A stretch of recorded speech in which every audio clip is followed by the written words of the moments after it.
उस तरह के इस तरह के क्लासेस से क्या संभावनाएं बन सकती हैं? क्या कुछ बदलाव आने की आप कोई सूचना, क्या सूचक कोई ऐसा लग रहा है कि या कोई प्रेरणा आपको मिल रही है? आपको लग रहा है कि इस तरह के प्रयास से, छोटे छोटे प्रयास से भविष्य में कोई बदलाव आ सकता है?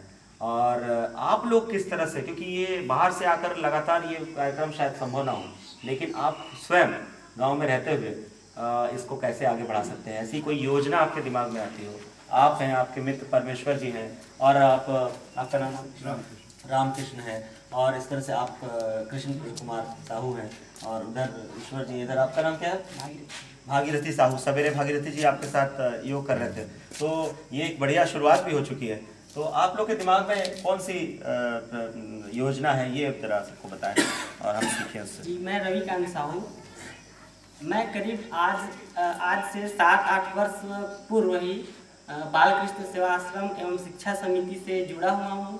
जब मुझे राम का नाम लेना नहीं आता था, तब हमारे जो संचालक महोदय है, उन्होंने हमें पूरी तरह गीत ही सिखा दिया। मैं कहूँगा कि हमारे जो संचालक महोदय हैं श्री देवी प्रसाद जी साहू, उनके रहेंगे सद्विचार, जिस पे हम चलने के लिए सदा रहेंगे तैयार।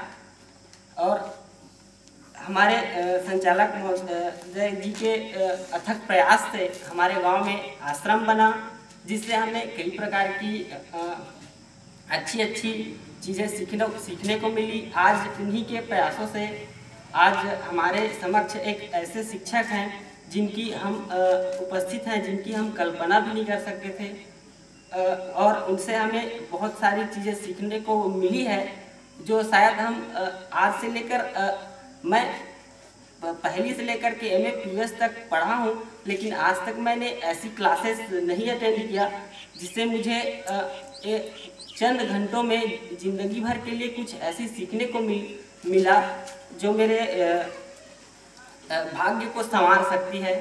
और आगे मैं अपने संचालक महोदय से निवेदन करना चाहूँगा कि वे इसी प्रकार से हमारे आश्रम के द्वारा हमारे गांव के जो छोटे छोटे भाई बहन हैं, उनको शिक्षा देने के लिए अथक प्रयास करते रहें। और साथ ही हमारे जो बीच शिक्षक उपस्थित हैं सर भास्कर चौधरी जी, मैं उनसे निवेदन करूंगा कि हमारे संचालक महोदय जी जब भी आपसे निवेदन करें तो हमें कृपा कर हमें शिक्षा देने के लिए। बिल्कुल ज़रूर आऊँगा, मैं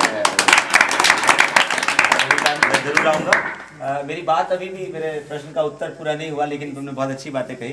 प्रश्न ये था परमेश्वर जी और आप सब पर कि योजना है आपके दिमाग में। जैसे एक बात उन्होंने कही कि आश्रम के माध्यम से आप बढ़ेंगे आगे, लेकिन हम देखते हैं कि जब बच्चे छोटे छोटे हमारे कक्षा में भी आते हैं तो उनको बहुत ठीक ठाक प्रवृत्ति उनकी नहीं दिखती है। लगता है जैसे ये बच्चों को सही शिक्षा नहीं मिल रही है, उनको सही मार्गदर्शन या ज्ञान सही ढंग से उनको नहीं दिया जा रहा है, जिसकी वजह से वो जो मिट्टी के लोंदे बोलते हैं, उनको जैसा चाहे वैसा शेप, आप जैसा चाहे आकार वैसा दे सकते हैं।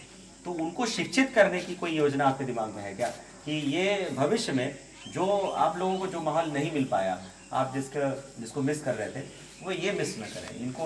जो छोटे बच्चा, एक बच्चा पीछे बैठा हुआ है, माधव नाम है उसका, कल हम इसको पढ़ा भी रहे थे, 2-3 दिन से पढ़ाने का प्रयास कर रहे हैं। तो माधव के साथ ये भविष्य में ना हो, माधव को एक बढ़िया वातावरण मिले, जिसके लिए कोई योजना, कोई चीज़ दिमाग में आ रही है जिसको हम क्रियान्वयन कर सकें? कोई नई बात आपके दिमाग में? परमेश्वर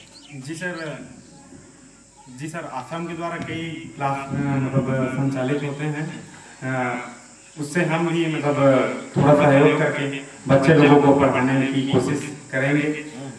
मतलब आप चाहते हैं कि आपको सही ट्रेनिंग मिले ताकि आप दूसरे बच्चों को ट्रेन करें। बहुत बढ़िया। मतलब गांव के युवाओं को हम ट्रेन करें, आके हमारे गुरुजी घनश्याम निषाद जी हैं, और इस तरह से 2-3 और शिक्षक हम ढूंढ के लाएं जो आप सबको ट्रेन करके आप फिर बच्चों को ट्रेन करें। तैयार है उसके लिए? बहुत अच्छी बात है, जोरदार ताली। आप और आपके साथी मिलकर आप दूसरे बच्चों को थोड़ा सा समय निकाल के अपने व्यस्ततम जिंदगी से आप जो जीविकोपार्जन के लिए जो भी काम कर रहे हैं, उससे थोड़ा समय निकाल के आप अपने गांव के बच्चों को सही मार्गदर्शन देने की कोशिश करेंगे। और इस चौपाल को हम यहाँ विराम देते हैं, लेकिन फिर आएंगे और बिल्कुल दूसरा एक और सेशन करेंगे, थोड़ी तैयारी के साथ, थोड़े और विचारों के साथ, नई बातों के साथ, नई योजनाओं के साथ। तो इसके साथ ही हम विदा लेते हैं आप सबसे। और देवी प्रसाद जी, घनश्याम जी निषाद, आपका रविकांत, परमेश्वर, रामकृष्ण और कृष्ण कुमार, और इधर माधव, और आप एक